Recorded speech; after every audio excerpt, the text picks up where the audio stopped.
Welcome back to the channel where the art is always random and so am I. Today I'm reviewing Narcos Season 3. If you want to watch it, it's on Netflix, but the reason I'm saying but, if you want to start watching Narcos, you need to watch Narcos and not Narcos Mexico.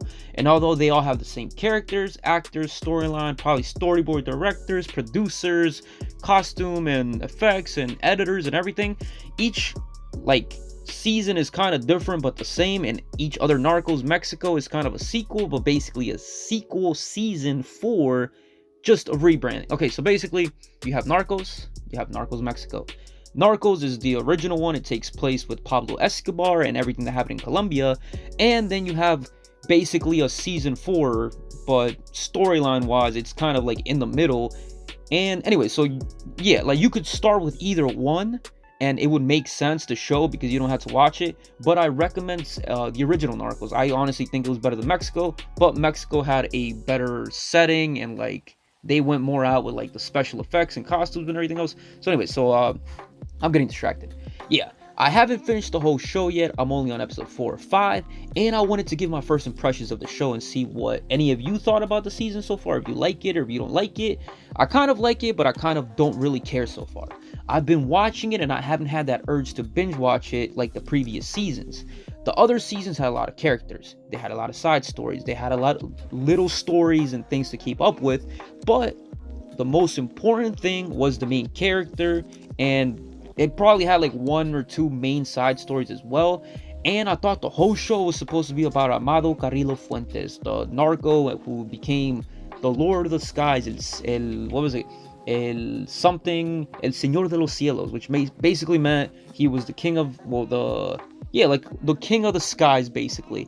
And because he used to fly a lot of cocaine and drugs over to the border in planes, and he was one of the first people to actually like start routes and make everything really popular that way and stuff like that. Anyways, I thought it was supposed to be about his rise in power and centered around him, but most of the show takes place and he's part of it. And even though he's the main character in the show supposedly, because of the poster, it just shows his face. The show starts off with him and a plane and going to jail, and I'm like, oh, okay, the season's gonna be everything about him. But no, we barely see him. All we see him do is like shoot 1 or 2 bad guys and then falls in love, and that's about it. And it's like, okay, I thought it was supposed to be about him. Like the last few seasons were about Escobar and then it was about Felix, so I'm assuming it was gonna be, but nope. It's about him. There's the DEA agent, there's also a journalist chick, and then there's a cop, and then there's his friend, and then there's a kid who is brothers with a super criminal. And it's like little things like that that just got me distracted, and I kind of stopped caring, which doesn't really have much to do besides like I'm hoping it pays off, but at the same time I've kind of seemed like it's gonna be disappointing this season. And yeah, it kind of lacks the original Narcos vibe where you feel the tension for characters. There's a bit of suspense. Some of the actual main side characters get killed off, and it just adds to the show. And then here they die, and I'm like, oh, cool. That's a cool way to like have the character just disappear. Okay, cool. They threw a grenade at him. Okay, why not?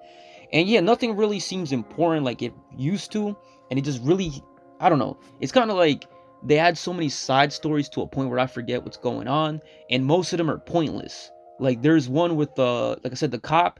He's trying to find some little girl, and all of a sudden he goes from being like he only cares about money, he only cares about himself, to all of a sudden he wants to find himself and become a better person without actually telling you he wants to become. Anyways, the point is that Narcos season 3 so far is kind of disappointing and underwhelming, and it could have been really good. Armado, like his character wasn't built that well, but I feel like his story would have been really cool, like learning about the plane routes he used to take and like doing all that kind of cool stuff like with planes, or maybe the DEA agents follow him in the plane and they have like shootout. But no, so far it's just pretty basic. And even though there's a lot of action, like small action scenes here and there, even Bad Bunny's there, the Puerto Rican rapper, and it's like he's cool in there, but it's kind of the side characters, like I said, just don't really make sense. So yeah, it was pretty cool so far. I guess it is Narcos. The production value is always great, the action scenes are always great, everything's really good, but the storylines kind of lack. I'd give this season so far like a 6.5 out of 10. I'm hoping it gets better. I'll review the rest of it once I have time, and that's all I really have to say. Besides, let me know your rating for the season. If you watched it, don't spoil the rest for me, but at least let me know what you thought about the whole thing. And that's about it. Now I'm out.